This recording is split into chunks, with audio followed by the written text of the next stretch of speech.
Pois então, hoje a gente está começando o primeiro módulo do Telecurso 2000 Profissionalizante. Esse módulo vai se chamar O Universo da Mecânica e vai ter 5 teleaulas. E nessas 5 teleaulas, a gente vai dar um verdadeiro mergulho na história e vai ver como o homem inventou as suas primeiras ferramentas. Na teleaula de hoje, você vai ficar sabendo como eram feitos os objetos na Idade da Pedra, como os metais começaram a ser utilizados e como o ferro acabou se transformando no metal mais utilizado pela metalmecânica. Muito bem, está na hora de começar a afiar os nossos conhecimentos.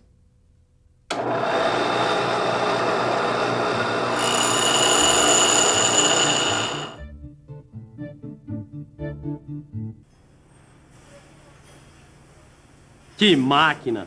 É uma máquina de comando numérico. Uma das coisas mais modernas que existe no mundo da mecânica. É máquina e computador misturado. É uma beleza. Ela está fazendo uma tarefa, você troca o programa e ela começa a fazer outra coisa. Quer dizer, é mais ou menos isso. Eu não vejo a hora de operar uma máquina como essa. Oba. Mas ela merece uma pessoa super esforçada. Esse aqui você já conhece, é o Silva. Quando alguém aqui tem alguma dúvida, ele é a pessoa certa. É um profissional de primeira. Quando eu tenho uma dúvida, adivinha para quem eu pergunto? Tito, você que gosta dessas coisas? Dá uma olhada nessa máquina aqui.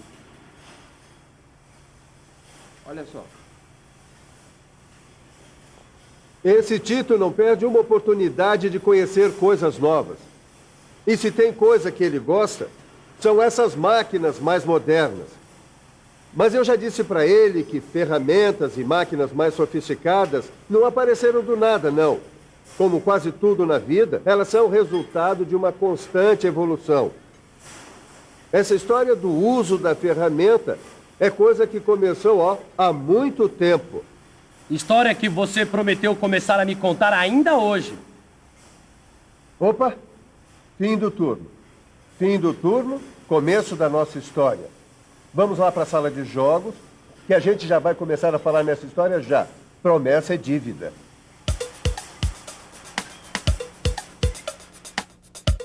Tito, imagina que você é essa bola branca e que você está perdido no meio de uma floresta. Uma floresta imensa, cheia de animais selvagens, mosquitos, enfim.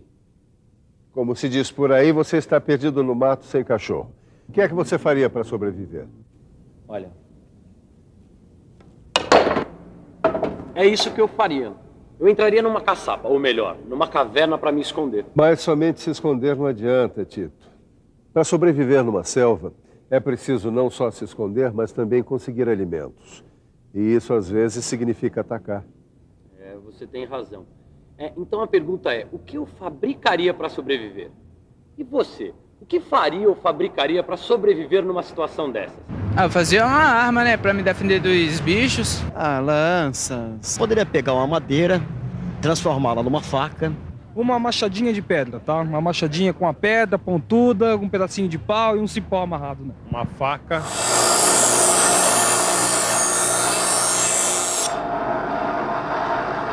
Fazer uma arma é uma excelente ideia para sobreviver na selva. Que tal uma faca como essa aqui, hein? Ah, já sei. Você preferia uma arma mais poderosa, uma arma de fogo, talvez. Pois saiba que houve uma época em que uma faca como essa aqui seria considerada um verdadeiro luxo. Isso mesmo. Uma época em que o homem abriu seus caminhos a pau, pedra e osso. Uma época que ficou conhecida como a Idade da Pedra. As primeiras ferramentas e armas feitas pelo homem eram de pedra, madeira, osso e chifre.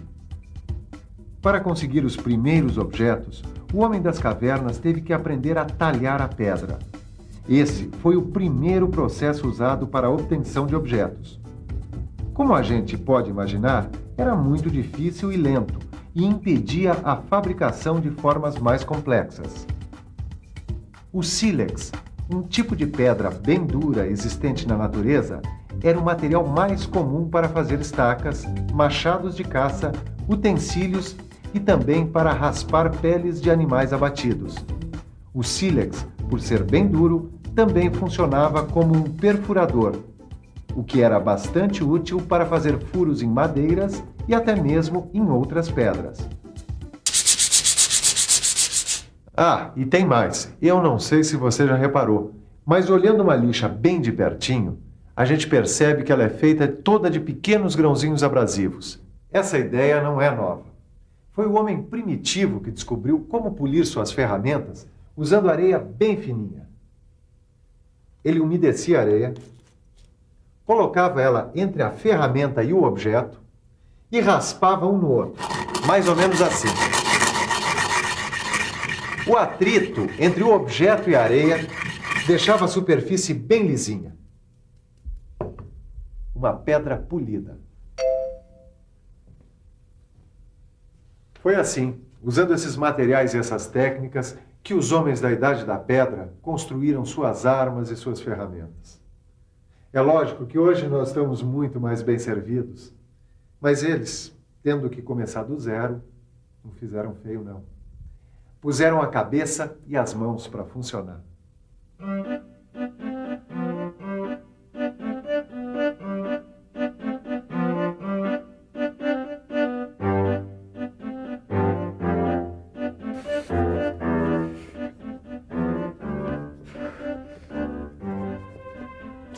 Silvio, isso não dá certo, Silva. Essa faca não corta nada. Esse material de pedra. Tito, acorda, rapaz.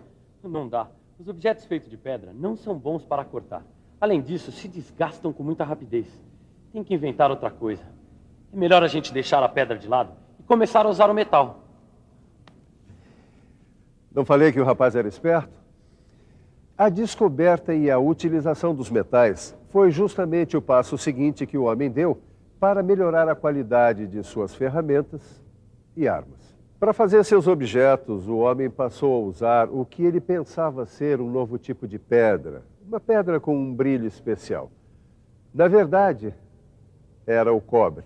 Demorou, mas o homem descobriu que, além do brilho, aquele material tinha outras propriedades. Já sei que o cobre era menos duro que a pedra e que podia ser forjado. Exatamente. O homem descobriu que podia forjar o cobre. Você sabe o que quer dizer forjar? Forjar. Aquecer e trabalhar na forja. Caldear. Forjar um metal. Fabricar. Fazer. No começo, a técnica utilizada para fabricar utensílios de cobre era a deformação a frio, ou seja, era na cacetada mesmo. Mas o homem primitivo percebeu que quando se esquenta o cobre, ele fica mais mole e assim mais fácil de trabalhar. Essa técnica ficou conhecida como forjamento e significou um grande salto na produção de ferramentas, armas, recipientes e até mesmo de joias. É verdade que quando esquentamos um objeto de cobre, ele fica mais maleável e, portanto, muito mais fácil de ser trabalhado. Olha só.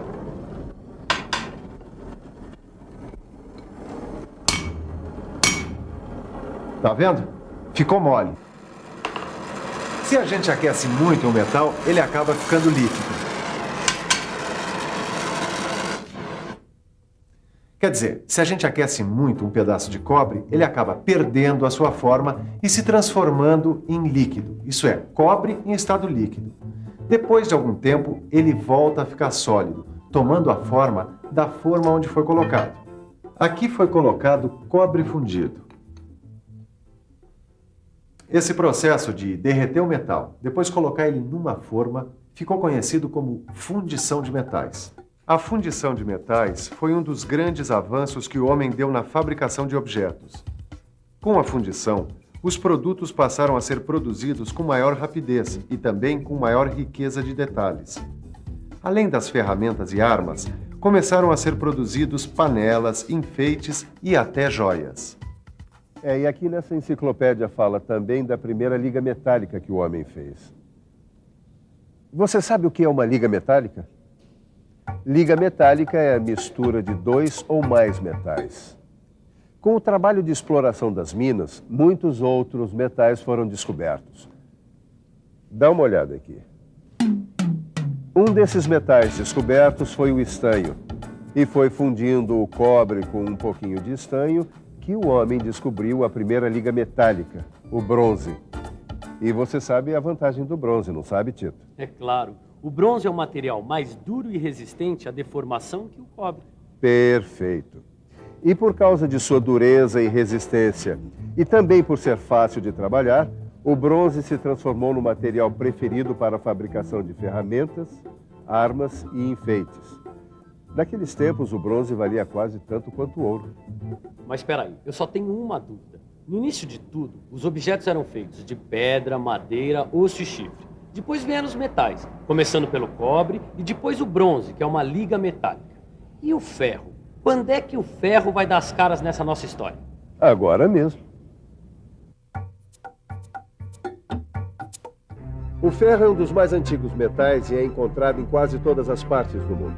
Para derreter o ferro é preciso uma temperatura acima de 1000 graus Celsius. Foi necessário muito tempo para que o homem aperfeiçoasse a técnica de aquecimento e conseguisse fornos capazes de derreter o ferro. O pulo do gato foi dado quando se percebeu que o ferro precisava de ser aquecido junto com o carvão e deveria ser injetado bastante ar dentro do forno. Mas o ferro produzido dessa maneira era muito duro, quebradiço e difícil de ser forjado, porque o carbono que existe no carvão é absorvido pelo ferro. Com o tempo, o homem aprendeu que quanto menos carbono no ferro, melhor. Ele fica mais duro e menos quebradiço. O ferro com pouco carbono é o que a gente chama de aço. Presta atenção, Tito. Resumindo, é o seguinte: a fundição do ferro permitiu um grande aumento na produção de peças de ferro fundido. E com os novos conhecimentos técnicos, o ferro foi aos poucos substituindo o cobre e o bronze no fabrico de armas, ferramentas e utensílios. Entendeu? Eu entendi. Quer dizer, eu só tenho uma dúvida. Eu sei que você está conservado, mas quando você começou a trabalhar aqui, as ferramentas ainda eram de pedra? Engraçadinho ele, não? Mas enquanto eu faço ele engolir a gracinha dele aqui na mesa de sinuca, veja só quanta coisa você aprendeu hoje. E atenção, se liga aí que é hora da revisão. Nessa teleaula, você viu que os primeiros objetos feitos pelo homem eram de pedra, madeira, ossos e chifres. Na sequência, vimos que começaram a ser fabricados os objetos de metal. Primeiro, os de cobre, e depois, aqueles que eram feitos de uma liga metálica, o bronze. Por último, vimos que a técnica de aquecimento dos fornos evoluiu, e o homem passou a produzir o ferro e o aço em grande escala. Isso aqui é uma ferramenta desta máquina com comando numérico. E a gente já viu que as ferramentas mais modernas do nosso tempo vêm de uma longa história da evolução. Uma história que começou com a pedra e chegou até essa beleza aqui. E pelo jeito, não vai parar nunca. Eu não vejo a hora dessa teleaula começar. Você sabe por quê? Porque eu disse a ele que até mesmo essas máquinas mais modernas possuem princípios descobertos pelo homem há muito tempo. Os princípios das máquinas simples. É o assunto da nossa teleaula. Hoje você vai conhecer melhor a alavanca, o plano inclinado e a roda. O nosso turno já acabou. Agora você pode começar a me explicar, tintim por tintim, nesta máquina CNC, onde é que estão essas máquinas simples? Nada feito. A gente vai dar uma volta pela fábrica e eu vou mostrar para você como essas máquinas simples estão em todos os lugares, inclusive aqui nessa máquina CNC. Agora vamos bater o ponto. Venha com a gente, a nossa teleaula está começando.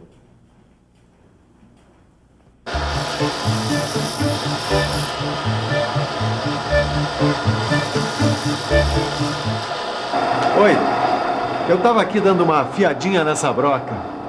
E por falar em ferramenta, você sabe o que é isso aqui, não é mesmo?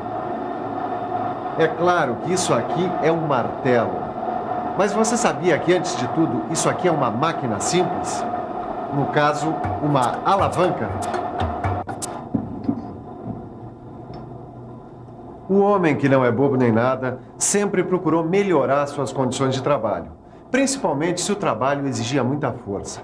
A ideia era inventar uma maneira de fazer o mesmo trabalho com mais facilidade e usando menos força. Dá uma olhada. A alavanca foi uma dessas maneiras inventadas. Com ela, os homens perceberam que podiam, por exemplo, deslocar pedras super pesadas sem precisar suar tanto. Repare, a alavanca é um sólido alongado e rígido que pode girar ao redor de um ponto de apoio. Quer dizer que o martelo também é uma máquina simples? No caso, uma alavanca? É, exatamente. Tito, imagina a força que o João ia ter que fazer para despregar toda essa madeira se ele não estivesse usando uma alavanca. Mas o que foi, Tito? Você não entendeu?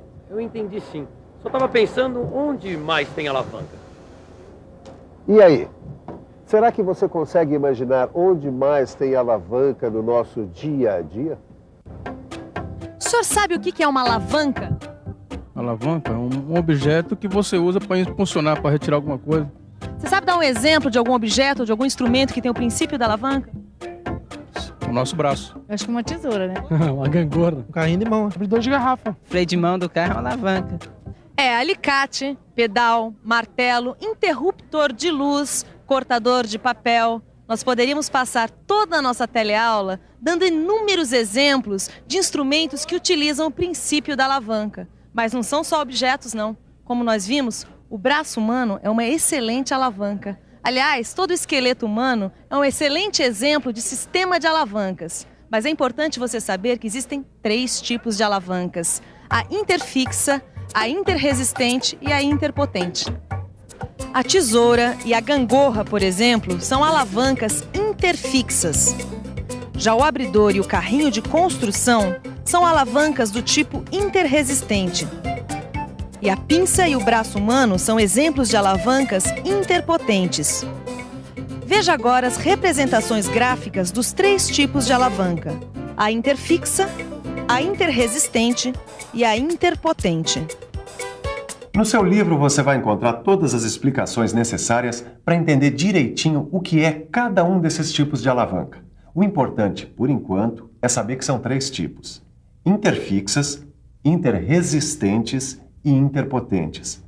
E que essa classificação tem a ver com a posição do apoio nas alavancas em relação às forças que são aplicadas.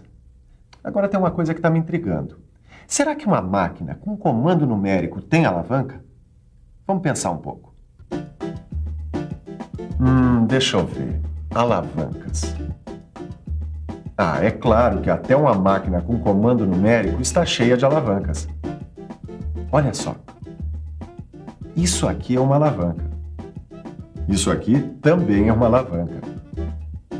Quem diria? A máquina CNC, essa máquina tão moderna, depende de máquinas simples para funcionar. No caso, as alavancas. Tudo bem. Está provado que na máquina CNC tem alavancas. Mas você falou de outras máquinas nessa nossa história. Onde é que estão essas outras máquinas simples? Bom, para falar a verdade, estamos agora em cima de uma máquina simples super importante. O quê? Máquina simples? Aonde? É isso aí. Debaixo dos seus pés você tem uma máquina simples, o plano inclinado. Dá só uma olhada. O plano inclinado é uma superfície plana e inclinada que forma com a horizontal um ângulo entre 0 e 90 graus. Dá até para dizer que o plano inclinado é a máquina simples mais antiga do mundo. Os homens pré-históricos devem ter percebido rapidinho que para levar uma carga até um lugar mais alto, é muito mais fácil ir pelo caminho mais suavemente inclinado. No caso da alavanca, eu concordo. O homem economiza força para fazer o seu trabalho. Mas no plano inclinado ele também economiza força? Ora, mas é claro, Tito. Imagina a força que o Sr. Pereira teria que fazer para trazer aquela carga de lá do chão até aqui, o piso, se não fosse essa rampa. E repare uma coisa, Tito. Quanto menos inclinada for a rampa, quanto menos inclinada, menor é a força a ser feita. É fácil de entender. Chega aqui, Tito. Uma rampa com essa inclinação é mais difícil de ser vencida do que uma assim. Viu? Quer dizer, quanto menor for o ângulo de inclinação, menor é a força a ser feita. Agora, há uma desvantagem. Quanto menos inclinado for o plano, necessariamente ele é mais comprido. Nada é perfeito. Nossa, pensando bem, tem plano inclinado em tudo quanto é lugar. Vamos ver? Uma estrada na serra nada mais é que um monte de planos inclinados. Essas rampas circulares desses shoppings também são planos inclinados. O caminhão cegonheiro também conta com plano inclinado para carregar e descarregar os carros. E será que existe mais algum tipo especial de plano inclinado? Existe sim. Aqui está ele. Como você bem sabe, isso aqui é uma cunha. E as cunhas são muito úteis para vencer grandes resistências. Para rachar lenha, por exemplo. E é fácil perceber que uma cunha é a combinação de dois planos inclinados. Agora, olha só onde também tem plano inclinado. Na ponta de um prego, na ponta de uma chave de fenda, no fio de corte de uma talhadeira e também de um formão. Já tá bom, não tá? Só por esses exemplos dá para perceber o grau de importância dessa máquina simples, o plano inclinado. Mas se você ainda não está contente, se segura aí na sua cadeira que eu vou te mostrar mais uma aplicação sensacional do plano inclinado. O parafuso. É isso mesmo. Veja com seus próprios olhos. A rosca de um parafuso nada mais é que um plano inclinado enrolado em um cilindro. Tá vendo? Que bela surpresa! O parafuso se utiliza do princípio do plano inclinado. Mas espera aí, fica difícil imaginar uma máquina que não precise de uma mãozinha desta máquina simples. O plano inclinado na forma de rosca. Não vamos nos esquecer de que a cunha também é um plano inclinado. Ou seja, na máquina CNC, as ferramentas usadas para dar forma à peça trabalhada se utilizam do princípio da cunha. Silva, eu tenho que admitir, você tem toda a razão. Até as máquinas mais modernas se utilizam de coisas que existem há muito tempo. Alavanca, plano inclinado. Eu nunca tinha visto as coisas desta maneira. Mas calma aí. Tem outra máquina simples que é tão importante quanto a alavanca ou o plano inclinado. Tão importante como o plano inclinado e a alavanca? Eu duvido. Você duvida? Ou será que tem outra máquina simples que é uma verdadeira mão na roda? Vamos imaginar que o universo tenha de fato outros habitantes, seres extraterrestres. Se por acaso esses ETs dessem uma voltinha pelo nosso planeta para saber o que acontece por aqui, eles não iam ter dificuldade em perceber um montão de coisas. Depois desse giro pela Terra, é provável que eles tenham saído dizendo pela galáxia que o ser humano é feito de cabeça, tronco e rodas.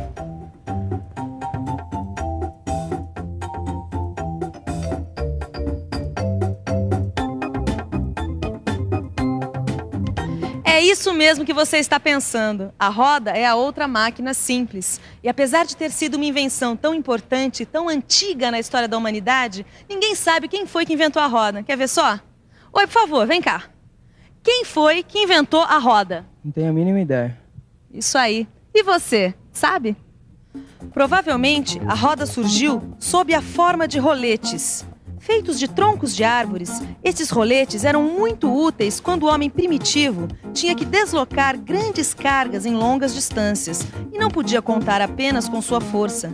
Daí para as rodas ligadas por um eixo foi um passo, um dos grandes passos da humanidade. Com o passar do tempo, com a descoberta dos metais e outros materiais, as rodas evoluíram e muito. Hoje temos até rodas de plástico super resistentes. Não dá para imaginar um mundo sem rodas, principalmente se a gente lembrar que as engrenagens também são uma espécie de roda. Mas não é só a engrenagem que é filha da roda, não. A roda tem outra aplicação muito importante, a roldana. As roldanas servem para elevar pequenas cargas com comodidade e segurança e tem a vantagem de mudar a direção e o sentido das forças aplicadas. Olha só, eu faço força para baixo e a roldana transforma em força para cima, que ajuda a elevar esse peso. Essa roldana, que fica presa nesse suporte, é chamada de roldana fixa. Essa outra aqui, que fica solta, é chamada de roldana móvel. Alavanca, plano inclinado e roda. Será que alguém ainda duvida da importância dessas máquinas simples? E aí, tá convencido? Totalmente. Eu já não tenho mais nenhuma dúvida. Até as máquinas mais complicadas estão cheias de máquinas simples. Sem as máquinas simples, aquela máquina CNC que eu tanto gosto nem existiria. Com essa vontade de aprender, esse rapaz vai longe. E você também, se quiser aprender, é bom começar lembrando o que foi visto hoje. E atenção, se liga aí que é hora da revisão. Nessa teleaula, você viu que a alavanca é uma máquina simples e que existem 3 tipos de alavanca: a interfixa, a interresistente e a interpotente. Essa classificação tem a ver com a posição do ponto de apoio. Viu também que o plano inclinado é outra importante máquina simples e que a cunha e o parafuso utilizam o princípio do plano inclinado. E por último, você ficou sabendo que a roda também é uma máquina simples e deu muitos frutos como a engrenagem e a roldana. Eu não vejo a hora do Silva chegar. A cada dia ele me ensina algo novo. Eu estou ficando cada vez mais apaixonado por mecânica. E você? Na nossa última teleaula, ele nos mostrou como funciona a roda, o plano inclinado e a alavanca. Máquinas simples, mas que são a base para todas as outras, até para máquinas mais modernas e sofisticadas. Na nossa teleaula de hoje, ele ficou de mostrar a diferença entre transmissão e transformação de movimentos. Olha o Silva aqui que não me deixa mentir. É isso mesmo, Tito. Na teleaula de hoje, você vai aprender a diferenciar as expressões transmissão de movimento e transformação de movimento. E vai ver como funciona uma polia, uma engrenagem, sistemas que transmitem movimento. E conhecer também os sistemas que transformam o movimento, como a biela manivela, a cremalheira e o câmbio.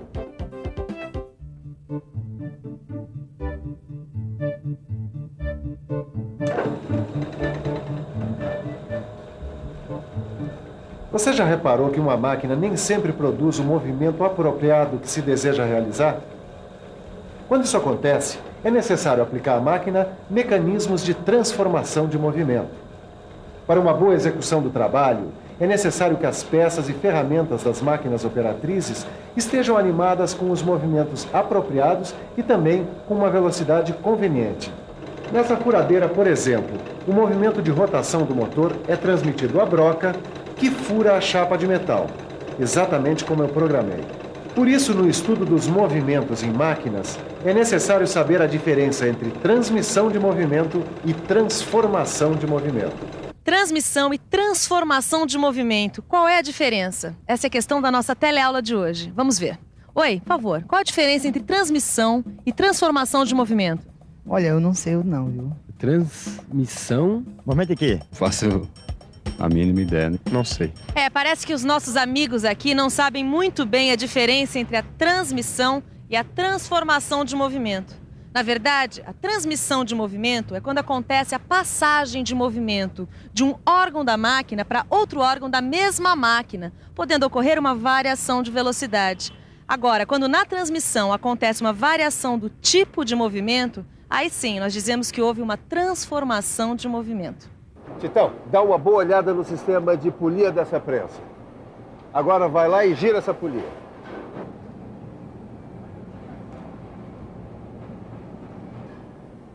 Aí, beleza. O que é que acontece com a roda de cima? Gira também. Ah, então isso é uma transmissão ou é uma transformação de movimento? O movimento continua o mesmo, então é uma transmissão de movimento. Esse é o Tito. Agora vamos dar uma olhada no excêntrico dessa prensa ali. Tito, liga a máquina aí. Muito bem. O que é que você está vendo? O movimento circular se transforma em movimento alternativo, para cima e para baixo. É transformação de movimento. É isso aí, tio. É isso daí. As máquinas apresentam os mais variados tipos de mecanismos de transmissão e de transformação de movimento. Quando você vê uma prensa como essa trabalhando, você imagina o quê? Uma prensa prensando. Pois eu não. Eu fico imaginando os mecanismos de transmissão de movimento trabalhando nela. Vem cá. Uma prensa como essa daqui, nossa velha companheira de guerra, Titão, nada mais é do que uma série de dispositivos de transmissão de movimento. Um desses dispositivos é a polia. O motor transmite o movimento através da polia. A polia é o mais antigo e o mais simples dos sistemas de transmissão de movimento. Já sei como fazer para explicar melhor para você. Vamos observar a minha furadeira aqui. As polias são sistemas de transmissão de movimento que se encontram fixadas em eixos de motores e máquinas. Elas necessitam, as polias, de correias para transmitirem o movimento de um órgão para o outro dentro da mesma máquina. Vamos imaginar agora duas polias conjugadas entre si através de uma correia. Uma delas está ligada a um motor. Cada uma das polias recebe um nome diferente. A polia ligada ao motor é chamada de polia motora ou motriz. A outra polia, que está ligada à polia motriz pela correia, é chamada de polia movida. A correia transmite o movimento da polia motora para a movida. Nesse sistema, não há mudança do tipo de movimento. Os movimentos se mantêm circulares, embora possa haver diferença nas rotações das polias. Mas transmissão de movimento não é exclusividade das polias. Existe outro sistema, também muito antigo, que foi criado para isso: a engrenagem. Rodas dentadas se encaixam com precisão. Uma passa o movimento para a outra, devagar para rapidinho. O que foi, Tito? Tá pensando no quê? Eu estava pensando nas engrenagens, mas foi bom você chegar, Silvio. Eu tô com uma dúvida. As engrenagens também são um mecanismo de transmissão de movimento? Tito, engrenagens são rodas dentadas assentadas em eixos que transmitem movimentos de um para o outro. O torno em que a gente trabalha tem engrenagem. Quer ver como se dá o movimento? O movimento circular de uma passa para a outra, fazendo a outra girar. É transmissão de movimento. Circular para circular, não tem transformação. A engrenagem é constituída de dentes que se encaixam nos vãos da outra engrenagem a ela acoplada. Uma engrenagem faz a outra girar em sentido contrário. Ah, por isso, se você quiser manter o mesmo sentido de rotação, você tem que colocar uma engrenagem intermediária entre as duas. Será que você consegue imaginar agora outros exemplos de máquinas com engrenagens? Vamos pensar um pouco. Vamos pensar um pouco. Máquinas com engrenagens. Deixa eu ver. Ah, já sei. O câmbio de qualquer automóvel tem engrenagens. O torno, a fresadora, a retificadora, a plana. Pensando bem, a maioria das máquinas tem engrenagens. Daí um dispositivo de transmissão de movimento muito fácil de encontrar. Seu Ananias! Ô, seu Ananias! Ô, seu Ananias! E foi dessa vez, Matias? Não vê que eu tô ocupado aqui com as engrenagens do espremedor de frutas da dona Gertrudes? É que hoje é o dia do campeonato anual de autorama. E o meu carrinho tá com um probleminha na arrancada. Ah, já sei. Já sabe como consertar o carrão? Não, eu descobri por que essas engrenagens não estão funcionando bem. É que tem alguns dentes quebrados e aí o movimento não se transmite. Como é que podia funcionar bem assim, não é mesmo? E a minha Mercedes, seu Ananias? Depois, se eu não representar bem o bairro, eu vou falar que foi o senhor que não me ajudou. Tá bem, tá bem. Vamos examinar a sua Mercedes. Seu chantagista. É bom que você conheça os mecanismos do seu carro, rapaz. Fazer uma manutenção de vez em quando, dar uma olhada em todas as partes, checar para ver se está tudo direitinho, é essencial. Principalmente se for carrinho de competição. Ah, tá aqui, ó. Dá só uma olhada. A engrenagem que transmite o movimento do eixo para as rodas não está bem encaixada, ó. E ela é essencial para o sistema de transmissão. Pronto. Seu Ananias, o senhor é o melhor mecânico do mundo! Muito bem, Tito. Vamos ver se você entendeu mesmo. Se você quiser apenas transmitir um movimento, fazer um eixo girar o outro eixo, o que é que você usa? Eu uso polias ou engrenagens. Muito bem, isso a gente já sabe, vamos seguir adiante. E se você quiser transformar um movimento circular em um movimento retilíneo, o que é que você usa? Bom, a gente pode usar um excêntrico que nem aquele ali da prensa. Mas não é só isso não. Dá uma boa olhada nesse torno. Para transformar um movimento, aqui nesse torno, a gente usa uma cremalheira. A cremalheira fica aqui, por debaixo do barramento. Um sistema cremalheira tem essa roda dentada que se chama pinhão. E uma barra horizontal também cheia de dentes. Dentes de formato trapezoidal, geralmente. Deixa ver se eu entendi. O pinhão gira sobre a barra, seus dentes encaixam nos dentes da barra dentada, deslocando para frente e para trás. O movimento circular do pinhão é transformado em movimento retilíneo. Ou vice-versa. Em alguns casos, a barra dentada se movimenta para frente e para trás e faz o pinhão girar. Quer dizer, movimento retilíneo se transformando em movimento circular. Quer saber onde a gente encontra uma aplicação bem legal para a cremalheira? É o sistema que abre e fecha o portão da casa do Gaspar. Você lembra como funciona? É mesmo. Titão, mas a cremalheira não é a única maneira de transformar movimentos retilíneos em movimentos circulares. E vice-versa, né? Você pode usar um mecanismo tipo biela-manivela. Na biela-manivela, o movimento circular é transformado em movimento retilíneo, realizando o trabalho. A essa manivela está ligada uma biela que, por sua vez, está ligada a outra peça da máquina. O eixo do motor gira e o sistema biela-manivela transforma o movimento circular em movimento retilíneo, para frente e para trás ou para cima e para baixo. Bom, então aquela serra elétrica que o João usa para cortar materiais, aquela que faz o movimento para frente e para trás, ela tem sistema biela-manivela. É um tipo, sim.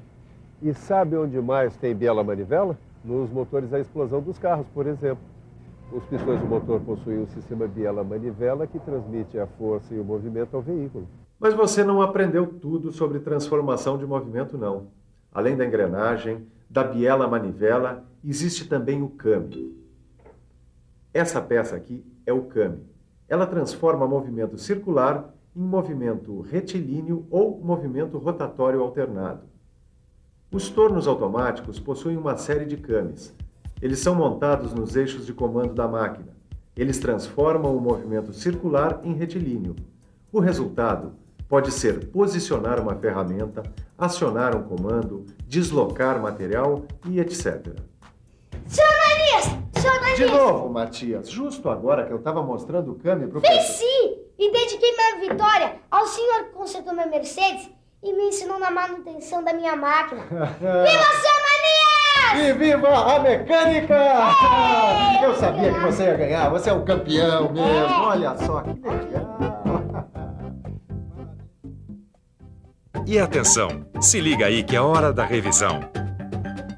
Nessa teleaula, você aprendeu a diferença entre transmissão de movimento e transformação de movimento. Viu como as polias transmitem movimentos de um eixo para outro. Conheceu as engrenagens, outro mecanismo de transmissão de movimento. Aprendeu ainda que para transformar um movimento circular em retilíneo ou vice-versa, você pode usar uma cremalheira, uma manivela biela ou um câmbio. Ô, Silva! Oi! Ô, mestre Silva! Fala! Eu estive pensando. Até as máquinas mais modernas são compostas basicamente de máquinas simples. A roda, o plano inclinado, a alavanca. E para essas máquinas executarem com precisão o trabalho que a gente quer, muitas vezes a gente necessita de mecanismos de transmissão de movimentos. Uma polia, uma engrenagem. Se a gente quiser alterar esse movimento, a gente utiliza a cremalheira, biela-manivela e o câmbio. Esses são alguns dos mecanismos que a gente acrescenta à máquina. É essa máquina. Como é que ela se desenvolveu? É isso que você vai aprender na teleaula de hoje. Hoje você vai saber como o homem deixou de realizar trabalhos usando sua força muscular e passou a aproveitar a atração animal, a força da queda d'água e a energia do vento. Você vai ver o grande impacto que a máquina a vapor provocou no setor industrial e de transportes, e o emprego da eletricidade como fonte de energia, o que acabou culminando na automação das máquinas. E você tá a posto? Então vem com a gente que nossa teleaula está apenas começando. E nós vamos aproveitar que temos a tarde de folga para dar um pulo aqui num sítio do lado, para conhecer bem mais sobre as máquinas. Vamos lá? Ei, Tito, a mania de mecânica pegou você mesmo, hein, rapaz? Nem seu dia de folga você pensa em outro assunto? Ah, você que falou que aqui era o melhor lugar para se fazer um piquenique e para aprender sobre as máquinas. E por acaso o seu mestre velho de guerra já decepcionou você? É. É aí, seu Juca. Moendo milho aí pra criação, né? Fazendo o que era pros pintinhos. Tito, o homem percorreu um longo caminho até chegar à máquina CNC que você tanto adora. No começo, tudo era o uso da força muscular. Também era praticamente tudo manual. Os produtos eram feitos um a um. E a qualidade deles ficava na mão de quem? Dos artesãos. Tô certo, seu Juca? Certamente assim. A humanidade foi crescendo e foi crescendo também o consumo de produtos. O mundo passou a exigir uma produção cada vez mais rápida e cada vez em maior quantidade. O homem foi construindo máquinas mais complexas. Primeiro, começou a usar a força de elementos da natureza, diminuindo o seu trabalho muscular. Construiu máquinas a tração animal. Ao usar o moinho de tração animal, o homem percebeu que o trabalho poderia ser acelerado. Até hoje ele é usado quando é a única solução possível. Ainda existem moendas de cana puxadas por burros. E em muitas olarias, as prensas de barro são a tração animal. O homem começou a usar também a força da água. Aonde havia água em abundância, o homem construiu a roda d'água, que era para aproveitar a força hidráulica como fonte de energia. Repara uma coisa, Tito. A água faz o papel do animal. Ela cai sobre a roda com os pás e faz a roda girar. Ah, agora eu entendi. O homem foi aproveitando a energia natural do ambiente, dando soluções diferentes conforme as disponibilidades do lugar. Rapaz inteligente esse. E qual é a outra grande fonte de energia natural que o homem usa? Vamos pensar um pouco? Vamos pensar um pouco. Já falamos da água, da tração animal, está faltando... Ah, já sei! O vento. Em locais onde se venta muito, como na Holanda, se aproveita a força dos ventos. São os moinhos de ventos. A força do vento faz o trabalho do homem. Também é assim nos barcos a velas. Mais uma vez, a natureza a serviço do homem. No início, as máquinas eram feitas de madeira, mas o aumento da produção acabou provocando também um aperfeiçoamento dessas máquinas. Novos materiais passaram a ser empregados e também foram desenvolvidos novos processos de fabricação. Dá só uma olhada nesse torno antigo aqui. Ele tem partes em madeira e partes em ferro. O torno foi uma das primeiras e mais importantes máquinas utilizadas na fabricação de peças. Nos primeiros tornos, o movimento de rotação da máquina era gerado por pedais. A ferramenta ficava na mão do operador que dava forma ao produto. Pensando bem, não devia ser nada fácil ser torneiro mecânico naquela época. O cara tinha que ser uma fera, ter muita habilidade. E tinha que pedalar, segurar a ferramenta com uma mão e ainda dar forma ao produto. Eu, hein? Não era essa moleza que é hoje de vira a manivelinha aqui, aperta o botãozinho ali, o bicho pegava. Imagina um mecânico daquela época se visse um torno CNC. Com o decorrer do tempo e para facilitar a vida de todos nós, Tito, a ferramenta foi fixada à máquina, surgindo então a máquina-ferramenta. Que beleza, hein? Quer ver quantas máquinas-ferramentas surgiram? Muitas, dependendo do tipo de trabalho a ser realizado. A máquina-ferramenta aumentou ainda mais a capacidade de produção e melhorou a qualidade do produto final. Os tornos representaram um grande avanço para a mecânica. Agora eu pergunto, depois da máquina-ferramenta, qual foi a outra invenção que revolucionou a mecânica? Depois da máquina-ferramenta, a invenção que deu grande impulso à indústria e aos transportes foi a máquina a vapor. Esse tipo de máquina foi projetada por James Watt. O vapor realizava o trabalho mecânico e substituía outras formas de energia, Com a máquina a vapor, surgiu a necessidade de se adotar uma unidade de potência. Foi então criado o cavalo-vapor, ou CV, unidade que é usada até hoje. Os engenheiros na época queriam saber quantos cavalos a máquina a vapor podia substituir. Convencionaram então que um cavalo era capaz de levar uma carga de 75 kg-força a 1 metro de altura em 1 segundo, ou seja, um trabalho de 75 kg por segundo, o que se convencionou chamar de potência de 1 cavalo-vapor, ou ainda 1 CV. Com isso, foi possível medir, por comparação, a potência das máquinas a vapor da época. De lá para cá, as coisas evoluíram de vento em popa, ou melhor, de vapor em popa. A máquina a vapor exercia grande esforço mecânico. Suas peças trabalhavam a altas velocidades e pressões, por isso precisavam ser mais resistentes e mais bem acabadas. Foram desenvolvidos então novos componentes como tubos, bujões, cilindros e válvulas. Esses componentes resistiam melhor às condições de trabalho impostas pelas máquinas a vapor. Uma coisa puxa a outra. Veja só, o uso da máquina a vapor exigiu que seus componentes tivessem bom acabamento e dimensões mais exatas. A fabricação de produtos com essas características exigiu máquinas ferramentas mais precisas e materiais de melhor qualidade, provocando um grande desenvolvimento da mecânica. E o aperfeiçoamento das máquinas aumentou o rendimento e representou um fator importante na atividade industrial. Uma coisa puxa a outra. Durante muito tempo, quem puxava os vagões de carga e de passageiros era Maria Fumaça. Essa aqui foi construída em 1912 e ainda continua nativa, fazendo trajetos turísticos. Vamos dar uma olhada melhor e subir aqui na cabine. Olha só, aqui ficava o maquinista e daí ele dirigia o trem.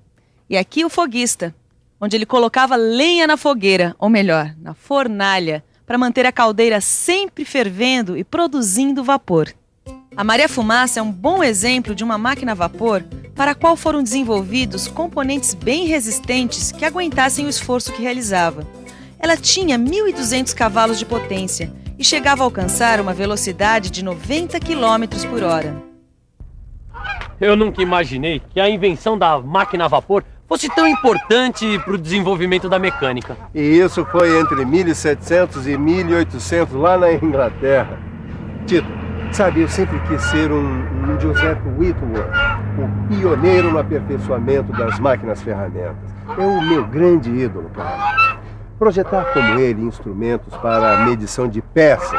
Peraí, não foi ele que padronizou os perfis e passos de roscas? Foi. Por isso se chama sistema Whitworth e é usado até hoje na fabricação de porcas e parafusos. O cara era um gênio, mas um gênio. Antes dele, Tito, a mecânica era um caos. Os elementos das máquinas não eram normalizados. Então, uma peça que era feita numa oficina não se encaixava com outra que era feita em outro lugar. Não havia a intercambiabilidade entre as peças. Agora, depois dele, não. Depois dele, a mecânica nunca mais foi a mesma coisa. A mecânica deu um grande salto.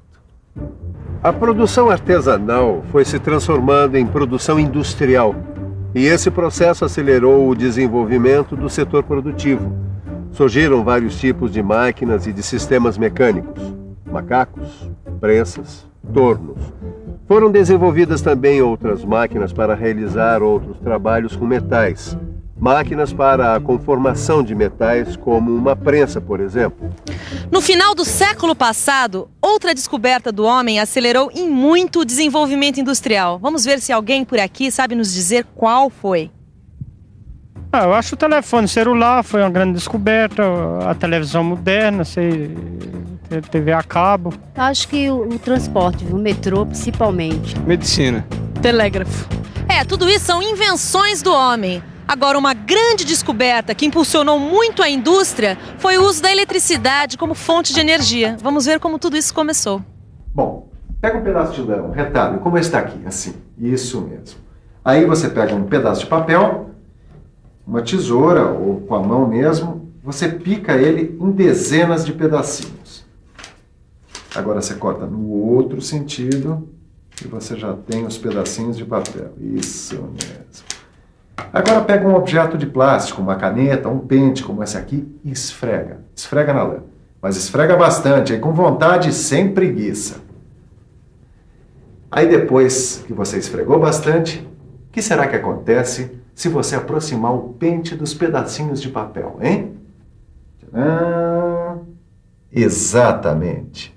Os pedacinhos de papel são atraídos pelo plástico que foi esfregado na lã. Quem descobriu isso, há 25 séculos atrás, foi o filósofo grego Tales. Ele observou que esfregando uma barra de âmbar, que é uma espécie de plástico, em um pedaço de lã, ela atraía pequenos pedaços de pena e palha. Bom, a palavra grega para designar âmbar é elétron. É daí que vem o nome eletricidade. Somente no final do século passado é que a eletricidade começou a ser utilizada como fonte de energia. Surgiram os motores elétricos. E a partir daí, então, é que a indústria se desenvolveu mais rápido ainda. As outras formas de energia foram aos poucos substituídas por motores elétricos, que movimentavam as máquinas sem ocupar muito espaço de instalação. Para aumentar a produção, surgiram no final do século passado as primeiras máquinas automáticas. As máquinas automáticas fabricam grandes quantidades da mesma peça sem perder a qualidade e a precisão. Com as máquinas automáticas, o homem pode usar muito mais o cérebro do que os músculos. Quer ver um exemplo? Enquanto essa estampadora mecânica faz 24.000 parafusos por hora, se fosse um operário num torno mecânico, levaria muito mais tempo. Ele faz 8.000 parafusos por dia. Com essa máquina, os parafusos saem todos assim, idênticos, iguaizinhos e com muita precisão. Com as máquinas automáticas, a atividade industrial pode se espalhar. Elas possibilitaram o desenvolvimento da indústria automobilística e também de vários outros setores, como a agricultura, o comércio e o transporte. Pois é, motores elétricos, máquinas automáticas. Cada vez mais o homem foi criando máquinas mais complexas para aumentar a sua produção e diminuir o seu esforço físico. Concorda, Tito? Foi o que nós aprendemos nessa teleaula de hoje. Diminuir o seu esforço físico e aumentar o lazer. Concorda? Concordo, mas e daí? E daí que agora chega, né, Tito? Agora é hora de descansar, que ninguém é de ferro, nem mesmo um profissional da mecânica. Agora é com você. Que tal uma revisão? E atenção, se liga aí que é hora da revisão. Nessa teleaula, você ficou sabendo como aconteceu a evolução da máquina. Como o homem foi substituindo a força muscular pela força dos elementos da natureza, até descobrir a máquina a vapor, e depois começar a usar a eletricidade como fonte de energia. Por último, vimos que a atividade industrial se desenvolveu mais ainda com o surgimento das máquinas automáticas, como é o caso da indústria automobilística.